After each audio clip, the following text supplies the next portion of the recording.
On her first day as a tutor, the teacher ended up slapping her student, all because the girl kept grabbing food from other people's plates. Her family always let her do whatever she wanted, but the new teacher had no intention of spoiling her. She grabbed the girl's hand and stopped her behavior. But to her surprise, the girl's father told her to be more forgiving. He said the child was blind, deaf, and mute, and didn't need such harsh discipline. There's nothing wrong with my plate, Captain, only that Helen's hands don't belong in it. One plate is hardly worth spoiling our breakfast over. Seeing the teacher still stand her ground, the father grew impatient and gave her a warning. With no choice, the teacher gave in to her employer's wishes. But the girl didn't stop. She threw herself on the floor, screaming and kicking. The teacher had finally had enough. She called out the parents' endless spoiling, saying it's what turned the girl into this. To fix her bad habits, she kicked everyone out of the dining room. This is absurd.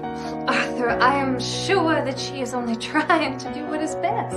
The father was furious. He told his wife to fire the teacher immediately, and said sending the girl to an institution for life would be better than letting her be abused by this woman. But what they didn't know was that this very teacher would one day lead their daughter to become a world-famous writer. When the girl reached for food again, Annie immediately pulled the plate away. As a wealthy girl, she had never been treated like this. Her face turned red with rage and frustration. She tried to act out her anger, but Annie ignored her and quietly ate her own meal. Seeing her tantrum wasn't working, Helen grew even more furious. She pinched Annie hard on the leg, then reached again for the food, but the teacher stayed firm. Helen was done holding back. She slapped Annie hard across the face. She didn't expect the teacher to slap her right back, in front of her parents no less. Each time Helen hit her, Annie returned it just the same. Helen pounded on the table in rage. She realized this teacher wasn't going to back down, so she stumbled in the dark, trying to find her mother. She searched every corner of the room, but couldn't find anyone. Panicked, she pounded on the door and cried out in desperation. Outside, her mother stood heartbroken. Annie knew it was time to bring the girl back to the table and teach her how to eat like everyone else. Helen didn't want to cooperate. She tried to run every chance she got,